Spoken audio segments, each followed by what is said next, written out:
जय श्री कृष्णा, जय श्री राम, जय गौ माता, जय राधे श्याम। आप देख रहे हैं तुलसी तपोवन यूट्यूब चैनल और इस वीडियो में हम चर्चा कर रहे हैं कि एकादशी कब की है। धर्मराज युधिष्ठिर ने भगवान श्री कृष्ण को इसके बारे में पूछा तो भगवान ने कहा था, व्रतस्य चांस कारणात् मुक्ता भवन्ति ते बहु पुण्य प्रदम येता करणांत व्रतमुत्तमम्। प्रभु बोले थे, ब्रह्मघाती स्वर्ण चुराने वाला सुरापाई गुरु तल्पक इस व्रत के करने से कौन सा जो पिछली एकादशी निकली पाप मोचनी, उससे वह सब मुक्त हो जाते हैं। युधिष्ठिर ने कहा, भगवान आपने पाप मोचनी के बारे में बहुत कुछ बताया। वासुदेव नमस्तोभ्यम कथयस्व माग्रता चैत्रस शुक्ल पक्षे तु किम नाम एकादशी भवेत। लेकिन चैत्र मास के शुक्ल पक्ष में पढ़ने वाली एकादशी का नाम क्या है, इसके बारे में आप बताएं। तो भगवान श्री कृष्ण बोले, शृणु स्वहि कमना राजन कथाम पुण्याम पुरातनी वशिष्ठो याम कथयात दिलीपाय प्रक्षते। राजा दिलीप ने यही बात एक बार गुरुदेव वशिष्ठ को पूछी इस एकादशी के बारे में। तो उन्होंने कहा कि आपने हमें पूछा है तो चैत्रस शुक्ल पक्ष तू कामदा नाम नामतः, चैत्र पक्ष के शुक्ल पक्ष में पड़ने वाली एकादशी का नाम कामदा एकादशी है और संपूर्ण कामनाओं को पूरी करने वाली एकादशी है। एकादशी पुण्यतमा पापेन धनदवान लहा। जैसे किसी जंगल में आग लगा दी जाए, अपने आप लग गई है तो वो जंगल बच नहीं सकता बिना जले। उसी प्रकार से शृणु राजन कथा मेताम पापग्नि पुण्यदायिनी, उसी प्रकार से कामदा एकादशी भी ऐसे ही पापों को जलाने वाली है। तो वो लोग बड़े बड़भागी हैं जो चैती एकादशी कहते हैं इसको, चैत्र शुक्ल पक्ष की एकादशी कामदा एकादशी का जो व्रत करेगा उसकी संपूर्ण कामनाएं पूरी हो जाएंगी, इसमें कोई संशय वाली बात नहीं है। अपने बच्चों के उत्थान के लिए आप कहते हैं एक एक नंबर से बालक रह जाता है, आप नहीं करते हैं एकादशी तो भी कीजिए, अपने बच्चों के लिए कीजिए, व्यापार के लिए कीजिए, घर में कोई बुजुर्ग हैं उनके उद्धार आत्म कल्याण के लिए इस एकादशी को कीजिए। एकादशी कब है, लोग कंफ्यूज हो रहे हैं। बहुत लोग 28 को वीडियो डाल रहे हैं 28 की एकादशी, ये बहुत बड़ा अपराध हो जाएगा क्योंकि 28 तारीख को उदिता में दशमी है। यदि दशमी उदिता में एकादशी कर ली गई तो ये पूरे एक वर्ष के एकादशी व्रत को समाप्त कर देती है। इसलिए भूल करके भी दशमी भेदा एकादशी का व्रत नहीं करना चाहिए।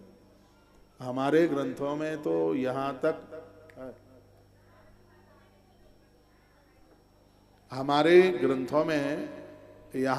वर्णन किया गया है कि दशमी भेदी एकादशी तुमने छोड़ दी और अगले दिन 11 बिल्कुल भी नहीं है, पूरी द्वादशी है, तो भी जिस तिथि में दशमी उदिता में पड़ रही है उस एकादशी को छोड़कर और दूसरे दिन एकादशी बिल्कुल नहीं है, आप द्वादशी में व्रत करते हैं तो आपको संपूर्ण 11 करने का ही फल प्राप्त होता है। तो अब के बार जो 28 तारीख को 28 मार्च को एकादशी है वो दशम भेदी है, क्योंकि 8:45 एकादशी आरंभ होगी, 8 बज के 45 मिनट है एकादशी आरंभ होने में, तो वो तो पूरी उदिता में दशमी ही है। तो इसलिए इस एकादशी को बिल्कुल मत कीजिए। 29 तारीख को एकादशी उदिता में है, सूर्य भगवान निकल रहे हैं तब एकादशी है, उसके बाद द्वादशी लग रही है। ऐसी एकादशी 26 एकादशियों का पुण्य एक्स्ट्रा दे देती है। जो एकादशी द्वादश भेदी हो उस एकादशी को बहुत विशेष 11 माना जाता है। तो भगवान की कृपा से अब के बार चैत्रीय शुक्ल पक्ष की जो एकादशी है वह द्वादशी संपूर्ण एकादशी है। उदिता में 11 है, उसके बाद द्वादशी आ रही है।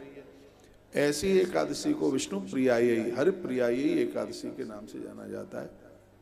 तो आप दूसरे दिन यानी 28 तारीख को ना करते हुए आप 29 तारीख को ही एकादशी का व्रत करें। पूरे वृंदावन में 29 तारीख को ही ये व्रत है, हम भी 29 को ही कर रहे हैं। शास्त्र के विधान के अनुसार आप भी 28 को नहीं, आप 29 तारीख को 29 मार्च को व्रत करें।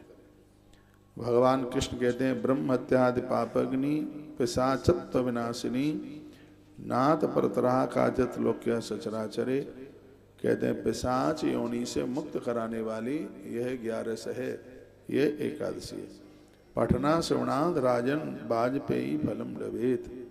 हे राजन युधिष्ठिर, इस कथा को, महिमा को, महात्म्य को कोई सुनेगा, सुनाएगा, उसको तत्काल सिरा दे वाजपेयी यज्ञ करने का फल प्राप्त होगा। बहुत बहुत धन्यवाद। वीडियो आपने पूरा सुना। ऐसे ही हमारे साथ जुड़े रहिए और नई नई अपडेट प्राप्त करते रहिए। बोलिए एकादशी मैया की जय हो। ये 11 की इतनी बड़ी महिमा। तो चैत्रीय एकादशी के बारे में, शुक्ल पक्ष की एकादशी के बारे में आपको यह निवेदन किया। हमारी अगली वीडियो आप सुनेंगे एकादशी व्रत कथा। इस एकादशी में कौन से देवता की पूजा होती है, कैसे होती है, उसके टाइमिंग्स, मुहूर्त वगैरह सब हम अगली वीडियो में आपके पास भेज रहे हैं। अपना ध्यान रखिए। अगली वीडियो में मैं फिर आपसे मिलता हूँ। इन्हीं शब्दों के साथ वाणी को विराम। आप सबको प्रणाम। बोलिए एकादशी मैया की जय हो।